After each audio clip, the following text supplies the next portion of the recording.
Asante. Mi kwa majina naitwa Jacqueline Francis, nipo Kibaha. Kuhusu ugonjwa wa pepopunda, kwa kweli huwa nausikia mara nyingi, ila sijui tatizo, yani changamoto zake huwa zinakuaje au dalili zake zinakuaje. Hata mashuleni niliwahi kusoma, lakini kwa kumbukumbu zangu sikumbuki ni ugonjwa namna gani.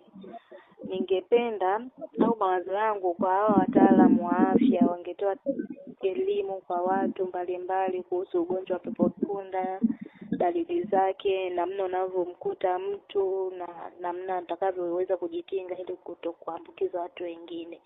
Kwa hiyo in short, ugonjwa wa pepopunda ungefafanuliwa zaidi, maana mara nyingi tunavisikia tu kwenye vitabu au kwenye maandishi namna hiyo, lakini hatujui chanzo zaidi huwa ni nini na kinawakumba watu wa umri gani na dalili zake huwa zinakuwaje. Kikubwa madaktari tu na watu wote wa afya wangejaribu kutoa elimu kuhusu changamoto hii au ugonjwa huu wa pepopunda. Asante. Sawa Jacqueline, katika maeneo lako unapokaa na au unapotokea, je, ushawahi kuona mtu akiwa na hali ya namna hiyo au kuona mtu akiwa na ugonjwa wa pepopunda? Hapana, yani toka naanza kukua sehemu mbalimbali nilizowahi kuishi sijawahi kuona mtu au mtoto au mtu yoyote ambaye amewahi kuugua ugonjwa wa pepopunda. Kwa hiyo kwa upande wako ni mara ya kwanza labda? Ni mara ya kwanza, sio kama mara ya kwanza ninausikia kutoka kwako mwandishi, ila mara zinasikika, zinajulikana. Kuna magonjwa mbalimbali kama hayo. Pepopunda mara nyingi nilikuwa naisikia, lakini kwa kuulizwa leo kwamba ni ugonjwa namna gani, kwa kweli mara yangu ya kwanza. Na ukiniuliza nikufanulie zaidi, siujui ni ugonjwa namna gani. Sawa Jacqueline, na vipi sasa, kitu gani cha mwisho labda ungependa kuambia labda madaktari hususan labda maafisa labda wa afya kuhusiana na huu ugonjwa, ni kipi cha mwisho hasa kutoka kwako? Mimi ningependa wataalamu wa afya waelezee zaidi au watoe elimu kuhusu ugonjwa wa pepopunda. Sina mengine ya ziada. Okay, nikushukuru sana kwa muda wako na ningependa unikumbushe unaitwa nani na unatokea wapi?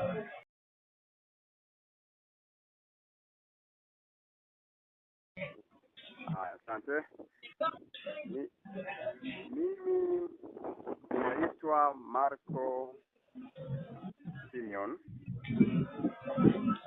Ninatokea, ni mkazi wa wilaya Rorya, mkoa wa Mara huku. Sawa, vipi kwa upande wako? Ulishawahi kusikia au unafahamu kuhusiana na ugonjwa wa pepopunda kwa wewe kama wewe? Sawa kabisa. Pepopunda lakini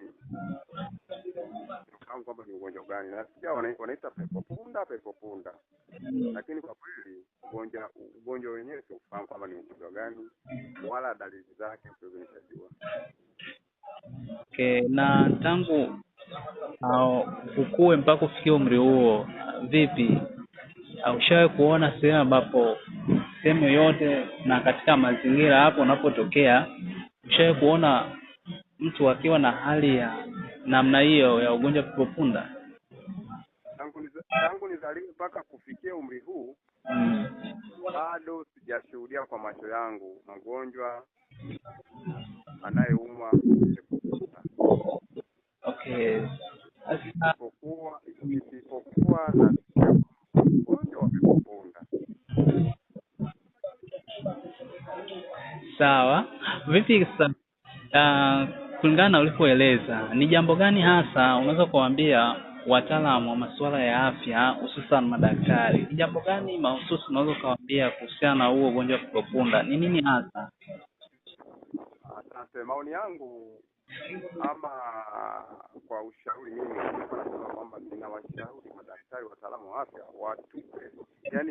watupe elimu, watoe kwamba jamani, ugonjwa wa pepopunda ni ugonjwa wa hivi na hivi, unashambulia kitu fulani, dalili zake ni hizi. Tuweze kuwa na elimu kwamba jamani, ugonjwa wa pepopunda tuweze kujua kwamba hata dalili zake, kwa sababu nasikia mimi hapa nasikia ugonjwa wa pepopunda sio ugonjwa gani, inakuja kujaje, dalili zake sijui. Kwa hiyo watupe elimu, watoe somo kwenye jamii, jamani, ugonjwa wa pepopunda ni ugonjwa unaosababishwa na 1, 2, 3. Sawa, ninakushukuru sana. Na jambo lingine la mwisho ambao ungependa kuambia hao wataalamu wa afya kuhusu ugonjwa wa pepopunda ni nini? cha Mungu. Jambo la mwisho ni kwamba naendelea ninasisitiza kwamba wataalamu wa afya ni watu ambao tunawategemea sana, watupe elimu kuhusiana na huo ugonjwa, kwamba jamani, ugonjwa wa pepopunda hivi na hivi. Kichwa wangu ni hapo. Sawa, nikushukuru sana kwa muda wako, na ningependa niambie unaitwa nani na unatokea wapi? Kama nilivyokusha tangulia kusema hapo mwanzo, mimi ninaitwa Marco Simeoni, natokea